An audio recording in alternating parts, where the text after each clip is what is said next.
Bismillahirrahmanirrahim. Assalamualaikum warahmatullahi wabarakatuh. Alhamdulillahi rabbil alamin. Assalatu wassalamu ala rasulil amin. Wa ala alihi wa sahbihi wa man tabi'ahum bi ihsanin ila yaumiddin. Amma ba'd. Alhamdulillah, hendaklah kita senantiasa memuji dan bersyukur kepada Allah Azza wa Jal, yang mana dengan nikmat dan karunia-Nya kita diberi nikmat sehat, kita diberi nikmat waktu luang, kita diberi nikmat kesempatan untuk mengkaji agama, untuk mengkaji ilmu. Kemudian salawat dan salam semoga senantiasa tercurahkan kepada Nabi Muhammad sallallahu alaihi wasallam. Para pemirsa yang semoga dirahmati oleh Allah Azza wa Jal, pernikahan merupakan karunia dari Allah Azza wa Jal. Pernikahan merupakan nikmat yang diberikan oleh Allah Azza wa Jalla kepada hamba-hambanya. Pernikahan merupakan nikmat yang telah Allah berikan kepada hamba-hambanya, yang laki-laki maupun yang wanita. Pernikahan diberikan oleh Allah Azza wa Jalla kepada hamba-hambanya, disyariatkannya untuk menikah bagi seorang laki-laki menikahi seorang wanita. Ini tidak lain merupakan karunia dari Allah Azza wa Jal. Namun, ayyuhal ikhwah wal akhwat yang semoga dirahmati oleh Allah Azza wa Jal, ketahuilah bahwasanya di balik pernikahan tersebut ada ujian dan cobaan. Ketahuilah bahwasanya di dalam pernikahan tersebut ada kenikmatan dan juga ada ujian dari Allah Azza wa Jalla. Oleh karenanya, ketahuilah akan hakikat nikmat pernikahan, dan juga ketahuilah bahwasanya di balik kenikmatan tersebut ada ujian yang Allah berikan. Kita lihat betapa banyak dan ada dari saudara-saudara kita yang dia menikah, tentunya dalam pernikahan yang telah dilaksanakan dia menginginkan keturunan, dia menginginkan segera memiliki buah hati, dia menginginkan akan memiliki anak-anak yang solih dan anak-anak yang solihah. Namun, sadarkah kalian bahwasanya memiliki anak dan tidak memiliki anak itu merupakan ujian yang Allah berikan kepada orang-orang yang menikah. Jadi tatkala seseorang menikah kemudian dia dikarunia anak, itu merupakan ujian dari Allah Azza wa Jal. Begitu juga tatkala seseorang menikah kemudian belum dikaruniai anak, itu juga merupakan ujian dari Allah Azza wa Jal. Sebagaimana Allah Azza wa Jalla akan menguji hamba-hambanya, terkadang diuji dengan kebaikan, terkadang diuji dengan suatu keburukan. Sebagaimana Allah Azza wa Jalla berfirman, A'udzubillahi minasyaitonir rajim, wa nabluwakum bisyarri wal khairi fitnah. Dan kami uji kalian bisyar, yaitu dengan keburukan-keburukan, wal khairi, dan diuji dengan kebaikan, fitnah sebagai cobaan bagi kalian. Artinya sebagai ujian. Sebagaimana di dalam menikah itu merupakan sebuah ujian dari Allah Azza wa Jal. Tatkala kita diberikan anak, ketahuilah bahwasanya anak itu merupakan nikmat dari Allah Azza wa Jalla dan juga sebagai ujian bagi orang-orang yang menikah. Begitu juga sebaliknya, tatkala dia menikah kemudian tidak dikurani anak, itu merupakan ujian dari Allah Azza wa Jalla. Oleh karenanya, tatkala menghadapi salah satu dari hal ini, bersabarlah dan memohonlah perlindungan kepada Allah Azza wa Jalla. Allah Azza wa Jalla telah berfirman dalam Al-Quran, yaitu pada surat Asy-Syura ayat ke-49 sampai ayat ke-50. A'udzu billahi minasyaitonir rajim. Lillahi mulkus samawati wal ardh. Yakhluqu ma yasha'. Yahabu liman yasha'u inathan wa yahabu liman yasha'u dzukura aw yuzawwijuhum dzukranan wa inatha wa yaj'alu man yasha'u 'aqima innahu 'alimun qadir. Pada ayat yang mulia ini Allah Azza wa Jalla hendak menjelaskan kepada manusia bahwasanya Allah Azza wa Jalla lillahi mulkus samawati wal ardh. Hanya milik Allah lah kerajaan langit dan di bumi. Yakhluqu ma yasha'. Allah menciptakan apa yang Allah kehendaki. Yahabu liman yasha'u inatha. Allah Azza wa Jalla memberikan karunia anak-anak wanita terhadap orang yang Allah kehendaki. Begitu juga wa yahabu liman yasha'u dzukura. Dan Allah memberikan karunia anak laki-laki bagi siapa yang Allah kehendaki. Au yuzawwijuhum dzukranan wa inatha. Atau Allah memberikan karunia berupa anak laki-laki dan juga anak perempuan sekaligus. Wa yaj'alu man yasha'u 'aqima. Begitu juga Allah menjadikan mandul bagi orang yang Allah kehendaki. Innahu 'alimun qadir. Sungguh Allah Maha mengetahui dan Maha kuasa.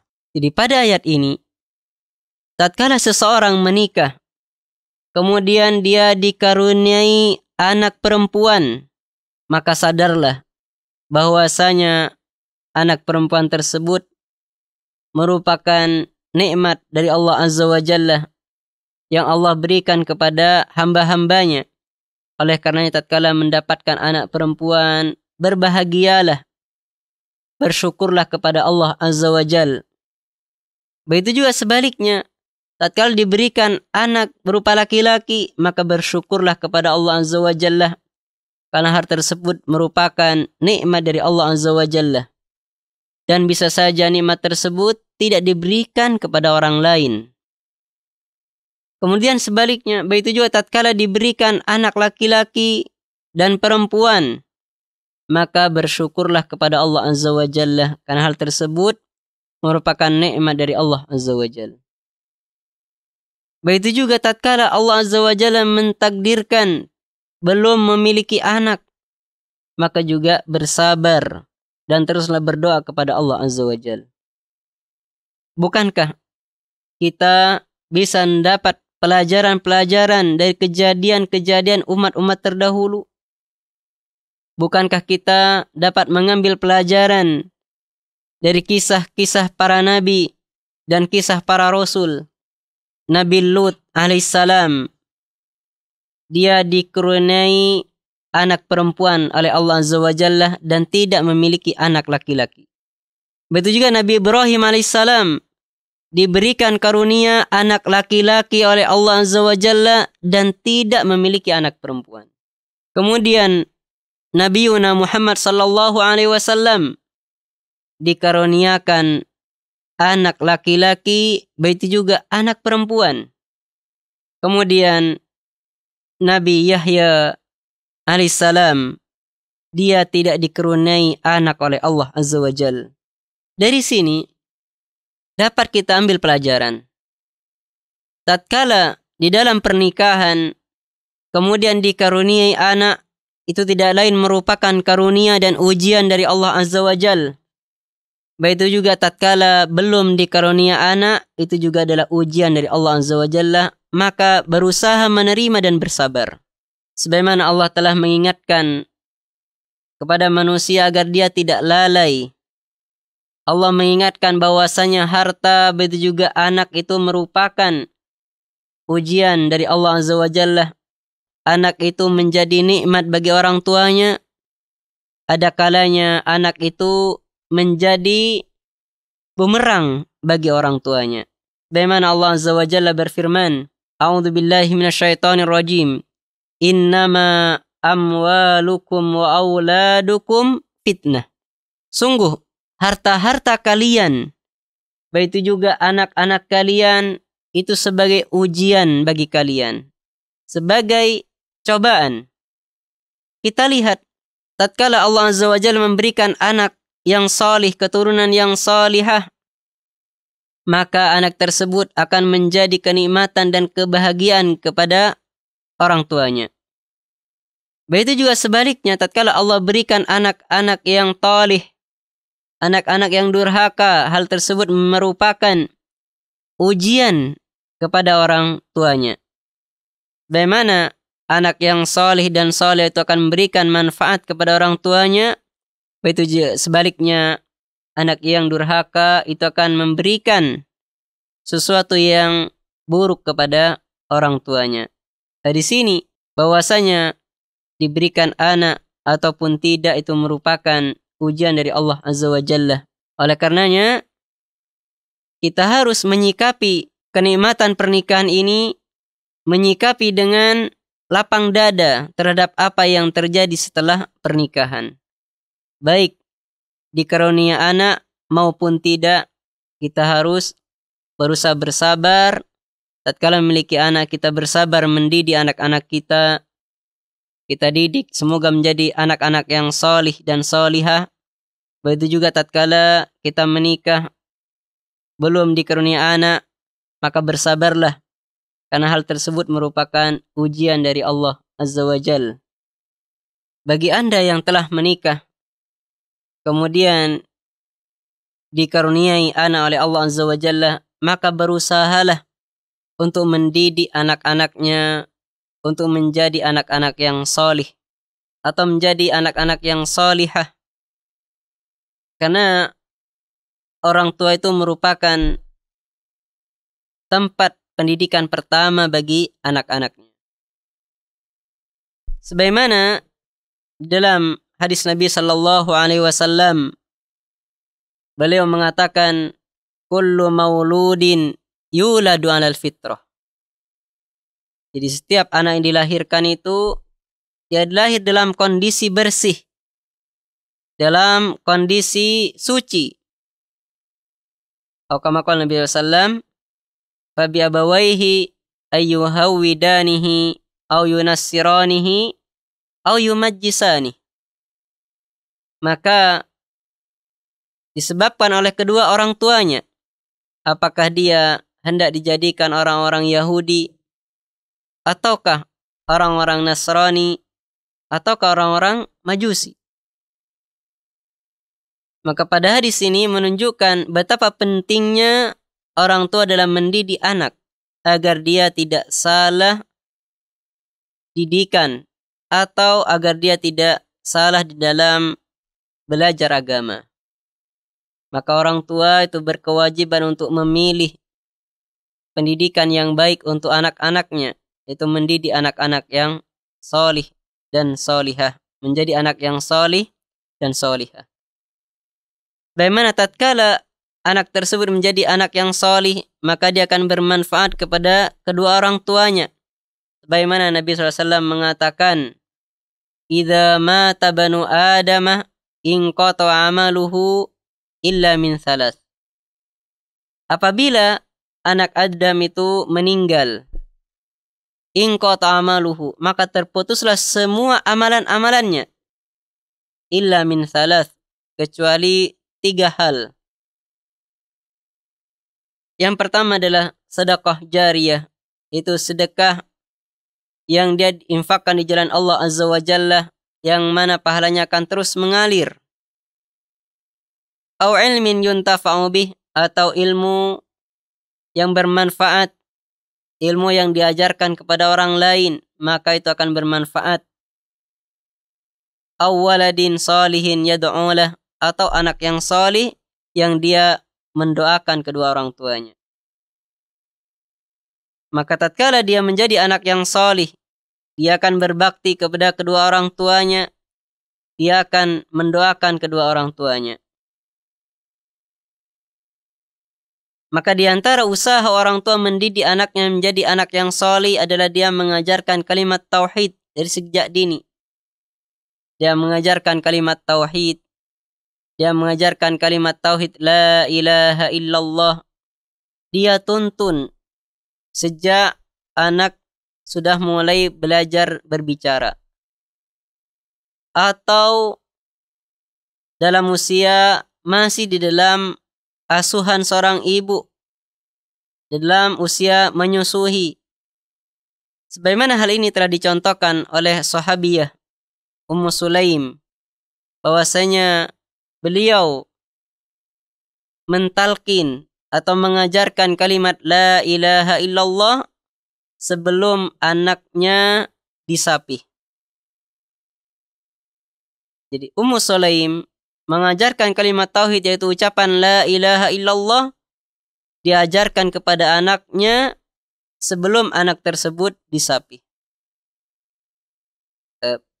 Maka di sini dapat kita ambil pelajaran bahwasanya bagi orang tua yang dikaruniai anak, maka ajarilah anak tersebut yaitu tentang tauhid, bahwasanya kalimat tauhid ini yang akan bermanfaat kelak fi yaumil qiyamah. Begitu juga tatkala sudah usia 5 tahun, 6 tahun, 7 tahun, ajarilah tentang adab-adab yang baik. Ajarilah bahwasanya Allah lah yang menciptakan kita, Allah lah yang memberi rizki, Allah lah yang mengatur alam semesta. Baru tatkala usia 7 tahun, ajarilah tentang kewajiban-kewajiban, bahwasanya Allah Azza wa Jalla mewajibkan salat 5 waktu, Allah Azza wa Jalla mewajibkan zakat, Allah Azza wa Jalla mewajibkan untuk ibadah haji tatkala dia mampu. Seperti itu cara mendidik anak-anak. Bagi Anda yang telah menikah, yang kemudian dikurniakan anak, maka ingatlah terkadang anak itu menjadi fitnah, menjadi ujian bagi orang tuanya. Sebagaimana Allah Azza wa Jalla telah mengingatkan dalam Al-Quran, A'udzubillahi minasyaitonir rajim. Ya ayyuhalladzina amanu la tulhikum amwalukum wala auladukum an dzikrillah. Wa may yaf'al dzalika faulaika humul khasirun. Pada ayat ini Allah Azza wa Jalla mengingatkan orang yang beriman, ya ayyuhalladzina amanu, wahai orang-orang yang beriman, la tulhikum amwalukum wala auladukum an dzikrillah. Janganlah membuat kalian lalai, amwalukum, harta-harta kalian, wala auladukum, begitu juga anak-anak kalian, an dzikrillah, dari mengingat Allah Azza wa Jal. Wa may yaf'al dzalika, barang siapa yang melakukan hal tersebut, yaitu melalaikan Allah Azza wa Jalla, faulaika humul khasirun, maka mereka itulah orang-orang yang merugi. Ya, terkadang harta yang kita miliki itu menjadi melalaikan kita dari Allah Azza wa Jal. Begitu juga anak terkadang menjadikan kita lalai kepada Allah Azza wa Jal. Oleh karena itu, tatkala kita diberi karunia anak, jangan sampai anak kita itu menjadi sebab melalaikan kita kepada Allah Azza wa Jal. Begitu juga kesibukan kita bekerja, jangan sampai menjadikan kita lalai kepada Allah Azza wa Jal. Aqulu qawli hadza wa astaghfiru innahu huwal ghafurur rahim. Assalamualaikum warahmatullahi wabarakatuh.